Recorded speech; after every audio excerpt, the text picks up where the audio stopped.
Sexto título mundial para o Mathieu van der Poel. Hoje, no dia 4, ele venceu mais um campeonato mundial, ganhando pela sexta vez e está se aproximando do recorde de maior vencedor, que é 7.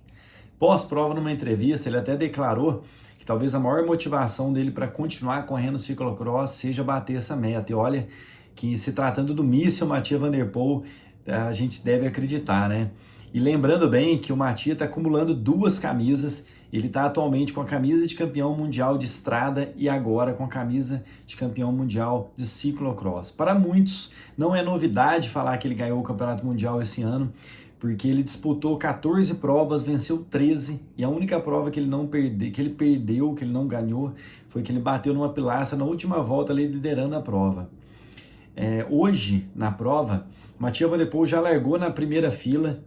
Ninguém pôs uma roda na frente de Mathieu van der Poel. Ele já, nitidamente, ele entregou tudo ali na primeira metade, os primeiros 80% da primeira volta, e dava para ver na expressão corporal, a expressão facial dele, que ele queria naquele momento abrir um gap. Abriu a primeira volta com 8 segundos, e dali até o final foi só aumentando a diferença.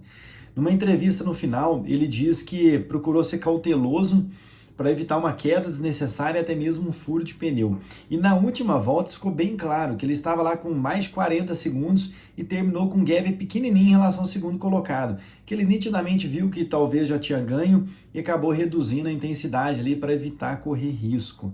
Ele mesmo declarou alguns dias antes que a pista do Campeonato Mundial ela surpreendeu pelo grau de dureza. Para quem está acostumado a acompanhar o ciclocross, geralmente eles têm alguns obstáculos, entre subir a escadaria, partes com lama, onde tem que correr com a bicicleta, e parte que tem que pular um obstáculo, que são 2 madeiras ripadas ali que eles têm que saltar. Nesse campeonato mundial foi até interessante, faz tempo que eu não vejo isso. A maior parte das pistas eles conseguem pular esse obstáculo, e nessa não. Todos, 100% das pessoas que a gente viu passando lá hoje, teve que carregar a bicicleta naquele trecho, uma parte de subida ainda, ou seja, deixando a pista ainda mais difícil.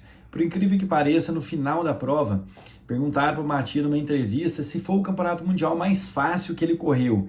E ele não falou que foi, mas ele falou assim, independente do que seja, a gente ainda tem que ganhar os adversários e tem que vencer a pista que foi muito dura. Ou seja, ele não quis falar, mas a gente analisando e vendo todo o histórico dos últimos 5 campeonatos mundial dele, aparentemente foi sim o campeonato mundial mais fácil. Lembrando que não estava nessa prova Wout van Aert e também o Tom Pidcock não estava. E os dois não fizeram uma excelente temporada de ciclocross. Correram algumas provas, mas o Van Aert ganhou uma prova, inclusive do Mathieu van der Poel, onde ele caiu.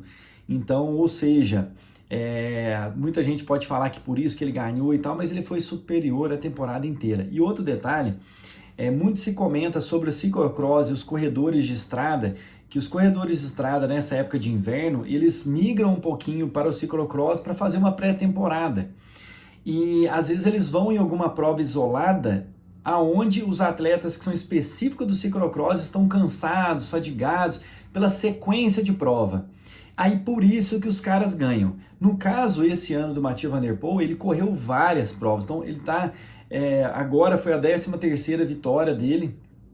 Ele correu várias provas da etapa da Copa do Mundo e agora correu o Mundial. Então essa regra dizendo que ele está lá cansado, que os outros estão todos fora da periodização, dessa vez ninguém pode falar. Acredito que 80% ou quase todo o pelotão fez a periodização pensando no Campeonato Mundial, que é a principal prova do ano para eles na modalidade. Ou seja, estava todo mundo com as pernas boas, as pernas quentes para poder disputar esse título, essa camisa de arco-íris. Então essa regra não se aplica para esse momento.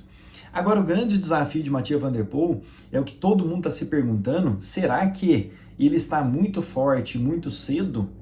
Nós temos aí, daqui a pouquinho, as provas clássicas acontecendo no verão, e o Mathieu van der Poel declarou que vai tirar uns dias de férias, depois volta na preparação para provas clássicas. Será que ele está muito adiantado no treinamento em relação aos adversários que vão correr a estrada, que é o objetivo principal dele, que ele já declarou, e vai chegar lá, ele não vai estar com as pernas cheias? Não dá para saber, é uma incógnita, mas eu, como atleta, preferiria começar uma temporada muito bem, me sentindo bem, confiante, ganhando provas, do que chegar sem confiança, né?